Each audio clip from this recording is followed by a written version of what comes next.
Loading na nga mga kalapatid sa ating third lap. Last lap, Batangas. Yan, may tawid dagat na yun ngayon at mayroon tayong dalawang ilolog. Pakita muna natin yung ating mga ibon. Ito nga yung ikakarga natin ng Batangas, si 743. Ayan, nakadalawang cut-off na siya. At antabayanan nga natin kung uuwi ito sa final lap, third lap, Batangas. Dahil habang nalayo ang nabili siyang umuwi kahit papano. Yan, antabayanan natin. At ito pa nga yung isa natin ilalaro. Yan, nakaisang clock lang tayo sa first lap. Umispeed lang siya ng 780 plus. Ayan, at nawalan pa nga tayo ng 5 minutes dahil medyo na-blur na yung tingin natin sa unang sticker. Sa second lap, umuwi rin siya ng Lunes. Kahit nagkahirapan ng pauwian, wala na siyang tama ng limbas. At nagtasuli ng Mamburao na sa 46 kilometers. Kinuha niya ng 45 minutes. Bumibilis na nga siya habang tumatagal. Nakakabisado niya na yung daanan. At ngayon, Batangas lap. Kakarga natin. At abangan natin kung anong magiging kapalaran ng ibon na to. At hanggang dito na lang kalapatids. Dala muna natin sa loading station. Alas 6 ng umaga mga kalapatids. At ito ang panahon. Medyo maulap. Abangan para sa third lap Batangas. At one hit Batangas. Dalawa ngayon na isampa natin. At good luck. At sana'y mapauwi na natin ang dalawang ibon na yan ng Batangas. Kahit medyo maulap ang panahon natin ngayon. So habang naghihintay ng release, ay papawalan muna natin yung ating mga pang norte. 6 yung ating pang norte dito.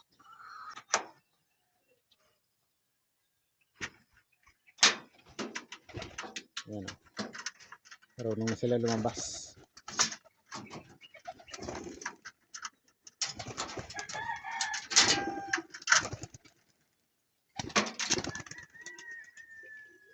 Lipad na. 7:19. Papasukin na natin yung ating mga ibon. Yung ating mga pang norte. Kahit nandiyan yung kamay ko pumapasok.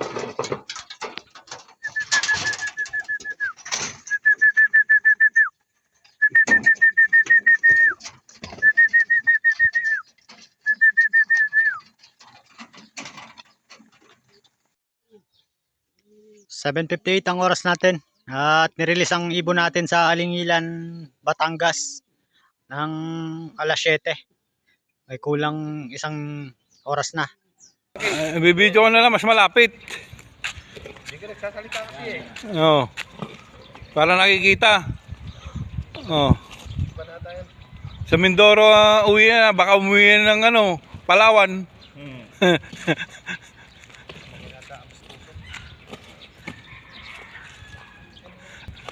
Na. Ang dami pala eh. Oh. Oh. Ayun na. Buta na, masama na, madagit. Yan na ho. Yan na. Oh. Good luck sa inyo. Ay, may naligaw na isa. Ikot lang yun, no? Oh. Ayun na. Oh. Ayan na.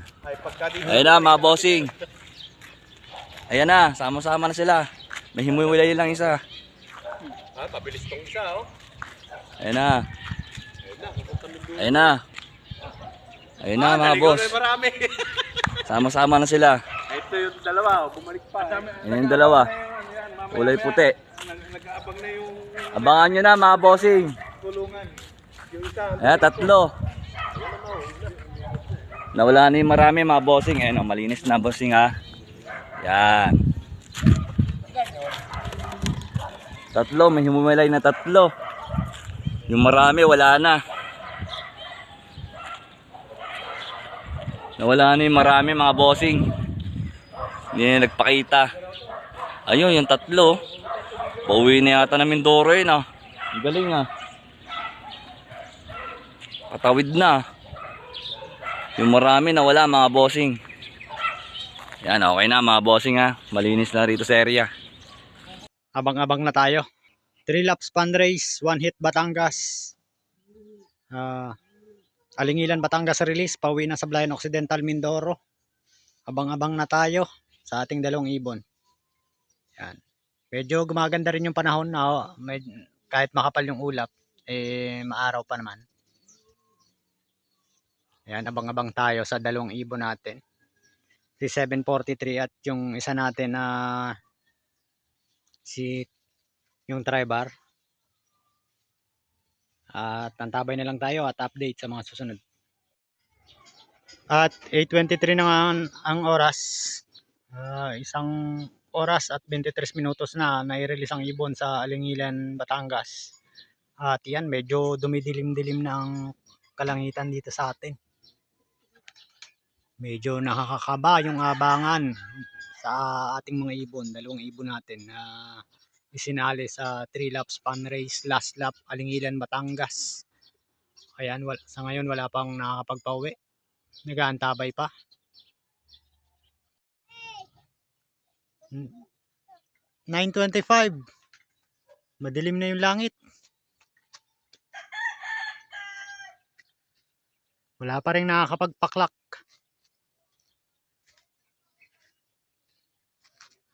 Wala pa yung ating ibon.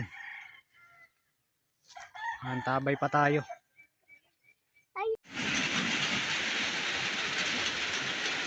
Ang oras 10:27 at inula na nga ang ating abangan. Walang nakapagpaklak. Binaba na ng 500 ang cut-off. Yan, lakas na.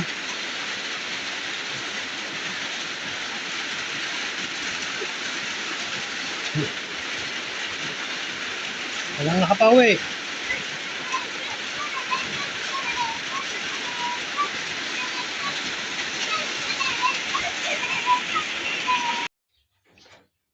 At eto nga mga kalapatids, may pauwi na tayo ng galing Alingilan, Batangas. Ayan, may tawid agad. Nakapauwi na rin ako ng Batangas dahil maraming ulit ko na yan na sinubukan. Ngayon, nakapauwi na. Umuwi na itong ibon natin. 4:05 dumating. Ayan, konti lang nakapauwi. May 3 pa lang nakakauwi. Pang-4 malamang ako sa nakapauwi. Yan, maraming salamat at nakapauwi rin tayo ng Batangas. Yan, eto na yung isa natin. Kulang pa tayo ng isa, bali 2 yung sinampa natin ay wala pa. Malamang sa malamang uwi yun sa mga susunod na araw dahil talagang umuwi yung ibon na yun. Dahil galing na ng Kalintaan yun, umuwi ng sa San Jose pumunta ay umuwi pa rin dito. Ayan, maraming salamat Lord at nakapauwi na ako. Observed prayer. Kaya yan mga kalapatids. At antabay na tayo sa sunod na video. Antabayan ako pa yung isa nating ibon.